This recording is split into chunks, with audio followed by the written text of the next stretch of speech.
안녕하십니까. 오늘은 이 공공정책연구소 킵스의 김관영 대표님을 모셨습니다. 김관영 대표님은 여러분 잘 아시다시피 재선 국회의원 출신으로서 아마 그 원내대표도 하고 그랬죠. 네, 바른미래당 원내대표. 그런 게 그러다 보니까 전체적으로 그 정책에 대해서 상당히 네. 조회가 깊어서 우리가 대선을 통해서 우리나라 모든 정책을 다시 재점검하고 새로운 비전을 또 창출하고 하잖아요. 그래서 그 준비 활동을 갖다가 아마 지금 꾸준하게 하고 계신 걸로 알고 있습니다. 지난 8월부터 준비된 공공정책연구소 킵스가 1월 광화문에서 본격적 활동을 시작한 걸로 알고 있고요. 그래서 함께 했던 그 김성식 최입의 전 의원들과 이렇게 하는 걸로 알고 있습니다. 지금 어떤 활동들을 하고 있나요? 네, 말 그대로 공공정책에 대해서 평가하고 또 대안을 연구하는 그런 일을 하고 있습니다. 또 하나는 여러 기업들의 애로사항을 국회나 또 행정부에 전달하는 또 소통 매개자로서의 그런 역할도 같이 겸하고 있는데요. 공공정책에 대한 대안을 마련한다는 점에서 내년 대선을 앞두고 차기 정부가 꼭 실천해야 될 중요한 정책 어젠다들을 발굴하고 또 정비하는 그런 일들을 하고 있습니다. 차기 정부에 제시할 10대 국정과제 선정을 해서 박차를 가하는 걸로 알고 있는데요. 네, 저희가 그 10대의 국정과제를 선정하기 위해서 과제로 될 만한 그런 주제들을 약 20개 정도를 선정해서 국내에 유명한 전문가들과 같이 토론을 해왔고요. 그 과정을 통해서 한 10개 정도로 이제 압축을 했습니다. 그리고 그 각 어젠다별로 전문가 그룹을 만들어서 책임 집필자를 선정하고 그 책임 집필자를 중심으로 약 50페이지 정도 되는 보고서를 6월 말까지 작성하는 것을 목표로 해서 현재 중간 점검 회의들을 진행하고 있습니다. 최근에 그 4.7 재보선에서 보면은 민주당이 예. 이 부동산 문제 때문에 참패했다. 예, 예. 뭐 이건 뭐 누구나 다 이야기하는 건데 지금 해법을 둘러싸고 지금 뭐 여야 가리지 않고 전부 다 네. 이 국회에서 지금 머리를 싸매고 있는데 예. 좀 해법의 방향이라든지 좀 지금 그거라도 좀 이렇게 조언해 줄 수 있지 않겠습니까? 저는 가장 부동산 정책이 성공을 거두려면 정권이 바뀜에 따라서 진폭이 지나치게 커서는 안 되겠다. 부동산 정책이 일관된 정책, 또 예측 가능한 정책을 여야가 합의해서 만들고 그 합의된 정책을 일관되게 밀고 나가는 것이 가장 중요하다고 생각합니다. 그렇기 때문에 어쨌든지 수요자들을 좀 더 억제하고 공급을 늘리고 조세나 금융을 통해서 수요를 다소 좀 억제하는 전체적인 방향은 저는 맞다고 보는데요. 문제는 그때그때마다 대증요법을 막 하면서 시장 참가자들에게 혼란을 주고 있거든요. 그래서 시장 친화적인 방법으로 중장기 대책을 만들고 이것을 여야 간의 합의를 통해서 일관되게 밀고 나가는 것이 저는 대단히 중요하다라고 생각을 하고 그런 측면에서 저희가 좀 준비를 하고 있습니다. 부동산 문제 같은 경우 어쨌든 부동산 투기 억제에서는 여야가 있을 수가 없잖아요. 그럼요. 부동산 투기 억제라는 것을 그 목표에서는 근데 그 방법이 예. 상당히 좀 이렇게 다를 수밖에 없는데 네. 예. 그 방법도 좀 여야 간의 합의가 필요하다 이런 말씀입니까? 맞습니다. 부동산 문제는 저는 여야 간의 문제가 아니라고 보고 대한민국 생존에 관한 문제고 특히 MZ세대의 좌절을 가져온 가장 핵심적인 문제라고 보기 때문에 대한민국의 미래를 이끌어 나갈 청년 세대들이 이 부동산 정책에 대해서 전혀 신뢰하지 못하고 좌절을 한다면 그것으로 인한 사회적 피해는 너무 크다. 그렇기 때문에 이 부분을 정치권이 머리를 맞대고 합의해서 반드시 해결해내야 된다고 생각합니다. 하여간에 우리나라는 그 유럽 같은 경우 보면은 어떤 정책이나 이런 것들이 성숙 과정을 예. 거치더라고요. 예, 예. 논의도 뭐 이렇게 아젠다를 던져가지고 이 시민사회라든지 이런 분하고 같이 한 1년간 논의를 하고 네. 또 그것을 갖다가 시범 실시도 하고. 네. 근데 우리나라는 보면은 정책이 나오자마자 네. 이게 가장 큰 문제인 것 같아요. 네. 예. 그런 면이 있습니다. 실제로 저도 뭐 과거에 대선 공약 만드는데 2번을 참여를 해봤습니다만은 굉장히 단기간 내에 약간 급조되는 그런 경향이 있습니다. 그래서 제가 정치를 하면서 이런 것은 좀 개선해야 되겠다고 생각한 것 중에 하나가 바로 금방 대표님이 말씀하신 것처럼 정책이 급조되는 성숙 과정을 좀 거쳐야 되겠다. 그리고 여야를 떠나서 이념을 초월해서 미래지향적으로 여야가 합의할 수 있는 수준의 정책들을 만들어서 그걸 가지고 일관되게 밀고 나가는 것이 굉장히 중요하다. 정책의 소위 말하면 진폭을 줄여내는 작업이 굉장히 중요하다는 생각을 하고 있는데요. 그런 차원에서 저희가 이번에 10대 국정과제의 차기 정부에서의 과제를 작업을 할 때 이념적 색채를 좀 가능한 한 배제시키자. 그리고 그 나온 결과물을 여야 모두에게 다 제공하자. 그래서 여야들이 물론 자기들의 정체성을 전혀 무시할 수는 없겠지만 저는 저희들이 제시하는 그 정책의 큰 틀 범위 내에서 조금씩 수정을 해서 각 당이 좀 대선 공약을 내놨으면 하는 그런 바람을 갖고 있습니다. 좀 전에도 말씀 중에 언급됐었는데 그 MZ세대. 예. 우리나라의 그 미래를 책임질 MZ세대고 네네. 지금 가장 우리 그 여러 세대 중에서 현재 가장 힘들어하고 네. 어찌 말하면은 그 지금 이제 여러 가지의 어떤 문제를 갖다가 다 안고 갈 수밖에 없는 네. 그런 세대들인데 네. 이번에 그 아주 전부 다 깜짝 놀랐어요. 20대 남자의 72%가 네. 오세훈 시장을 지지했다든지 네.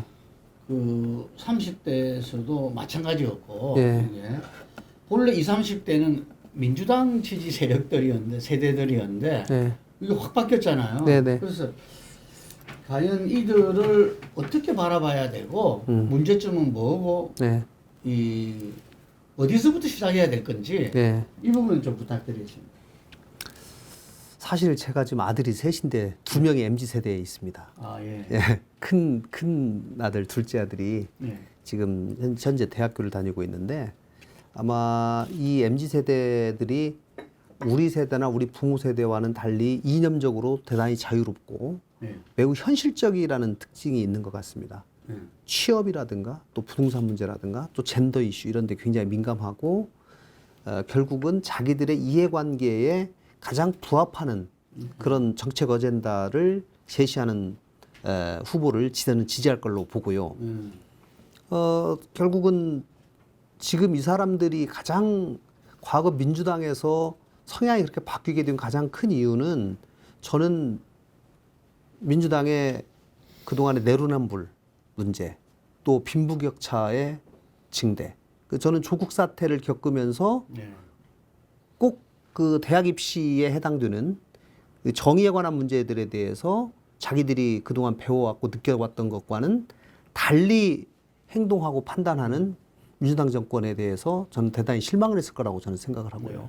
특히 이제 이 사람들이 그다음에 일자리 문제, 그다음에 취업에 관한 네. 문제, 그다음에 부동산 가격의 폭등으로 인해서 앞으로는 직장을 어지간히 다녀가지고는 집 한 채 제대로 장만할 수 없겠다라고 하는 그 좌절감 뭐 이런 것들이 겹치면서 대단히 이 좌절을 가져왔고 민심을 달리하는 그런 원인으로 작용을 했다고 보는데요.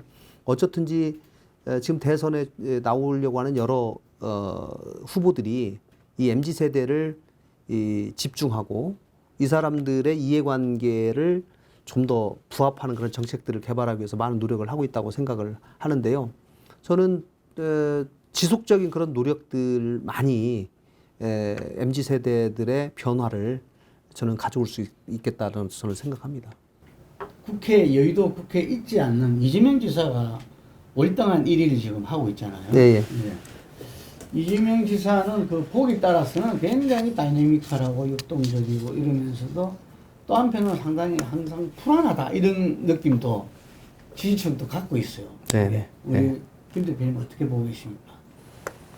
뭐 그런 평가가 국민들이 통상적으로 그런 평가를 내린다면 예. 국민들의 시각이 상당히 냉혹하다라고 생각을 하고요. 그 국민들이 일반적으로 내리는 장점과 단점을 이 지사께서 잘 파악하셔서 장점은 극대화시키고 단점은 더 보완하고 그리고 그런 노력을 앞으로 1년 동안 계속 해나가야 된다고 생각을 하고요. 예, 그 정책에서 보면 이재명 지사의 대표 정책이 기본소득이잖아요. 네, 예. 아마 이번 대선 과정에서 뜨거운 이렇게 논쟁이 있을 수밖에 없다고 보는데 예, 예. 기본소득 문제도 한번 거기서 토론회라든지 이런 걸 좀 거쳤습니까? 저희가 그 부분은 아직 하지는 않았습니다만은 복지 정책을 논의할 때 네. 이제 기본소득에 관해서 당연히 토론이 될 수밖에 없죠. 뭐 저희 연구소에 있는 대부분의 사람들은 기본소득을 곧바로 한국에 도입하는 것은 조금 아직은 좀 시기상조 아니냐라고 하는 의견들이 좀 많았던 것 같습니다. 재원 문제 아닙니까? 예, 그렇습니다. 세계적으로도 지금 제대로 실천은 없잖아요. 예, 예. 재원 때문에. 예, 예. 이렇게 대선에 필요한 이슈로 만들어내기 위해 했을 때는 정치적인 이름으로 좀 포장되는 예. 선거 전략이 있을 수도 있지 예, 않겠습니까? 예, 예. 그런 측면에서도 이게 또 봐줄 수 있는 거 아닙니까? 물론 뭐 대선 때는 이제 이슈를 제기하기 위해서 그런 포장된 정책들이 나올 수는 있는데 특히 정부 예산을 지출을 재조정해서 지출 규모를 확 바꾸면 상당한 복지 재원을 마련할 수 있다라고 하는 말을 역대 대통령 후보들이 다 했어요. 예. 그러나 실제로 대통령이 돼서 지출을 딱 들여다보면 솔직히 동원할 수 있는 지출이라는 것이 굉장히 한정적입니다. 그리고 뭐 저도 기재부에 있었습니다만은 기재부의 예산실이나 이런 데에서 그런 작업들을 많이 하죠. 하지만 뭐 많은 수건 짜듣기 짜도 재원을 마련해내는데 굉장히 애로가 있는 것도 사실이거든요. 그렇기 때문에 저는 그런 것들에 관해서는 뭐 대선 주자일 때는 뭐 좀 얘기할 수도 있겠지만 누가 되든지 간에 그거는 다시 한번 검증 과정을 거칠 수밖에 없다. 대선 마친 후에. 그리고 가장 현실적인 그런 재원 제약 내에서 가능한 복지 정책을 펼 수밖에 없다. 저는 이렇게 생각합니다. 그 정책 아젠다를 쭉 설정하고 있다니까 그런데 우리나라 같은 경우는 지역 균형 발전, 예, 이른바 지방 분권, 예, 이게 대한 요구가 지금 이제 더 높고 너무 수도권 지금 가밀화돼 있지 않습니까? 모든 게. 예. 이 부분에 대해서는 혹시 토론한 적 계십니까? 당연히 했죠. 저도 지역구가 전라북도 군산이었고 지역 경제가 거의 무너져가는 모습을 특히 전국에서 가장 심각하게 GM이 문 닫고 조선소가 문 닫고 하면서 눈앞에 지역의 상권들이 다 무너져 내리는 것을 다 봤기 때문에 이 지역에 이 기업들이 유치되고 지역 경제를 활성화하는 것이 얼만큼 소중한가라고 하는 것을 누구보다도 절실하게 느꼈고요. 수도권은 더 이상 안 된다라고 그 원칙을 무너뜨리면 안 되고 수도권에 있는 공장이나 회사를 지방으로 이전할 때 과감하게 더 큰 인센티브와 지원책을 펼쳐서 지방으로 이런 기업들이 많이 이전할 수 있도록 하는 것이 저는 절대적으로 필요하다. 꼭 필요하다고 생각하는 건 뭐냐면 우리나라의 이 행정구역 개편에 관한 것을 꼭 필요하다. 지금 도, 시군, 동 이게 3단계로 되어 있는 이 체계를 지금 교통의 발달, 통신의 발달, 그다음에 뭐 인터넷의 발달 이런 것들을 종합적으로 고려했을 때 좀 더 광역화하고 묶고 이렇게 하는 작업을 저는 반드시 필요하다고 보고요. 이거를 제가 가지고 있는 아이디어는 적어도 이거에 관한 국민적 합의를 이끌어내고 약 한 10년 후에 실시하는 것으로 10년 정도의 준비 기간을 충분히 두고 지금이라도 해서 10년 뒤로 실시하는 걸로 한다면 저는 대한민국 전체 지방행정에 큰 변화를 가져올 수 있다 이렇게 생각합니다. 마지막 질문입니다. 예. 아마 정책 아젠다를 준비하시면서 코로나를 네.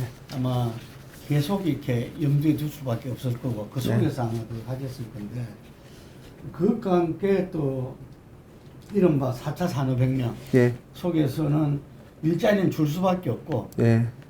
그래서 인류의 또 국민들의 생활 형태의 변화는 있을 수밖에 없잖아요. 네, 네. 그래서 그런 걸 염두에 둔 그 국가 정책 네. 뭐 이런 부분들로 좀 고민하신 게 있다면 좀 소개해 주십시오. 저희가 코로나가 어느 정도 완료가 된 다음에 경제 정책도 단기 정책, 중장기 정책도 대비를 해야 된다라고 생각을 하고 그 점도 저희가 좀 준비를 하고 있습니다. 그 다음에 또 한편으로는 우리나라의 그 자영업자들의 어려움, 이 어려움들을 어떻게 극복을 해서 그분들에게 적절한 지원책을 통해서 그분들이 다시 중산층으로 복원할 수 있도록 하는 또 지원책도 한편으로는 또 필요하고요. 또 중장기적으로는 아까 말씀하신 대로 4차 산업혁명 시대에 AI 또 빅데이터 이런 것들이 산업계를 강타하면서 이런 점에 대한 충분한 대비책, 그다음 나라의 경쟁력을 국가 경쟁력을 어떻게 높일 수 있는 R&D 정책을 가지고 갈 것인가라는 점에 대해서도 우리가 깊이 고민을 해봐야 된다.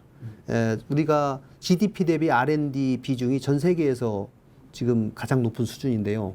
실제로 그 R&D 예산의 효과성을 따져보면 또 상당히 뒤져 있습니다.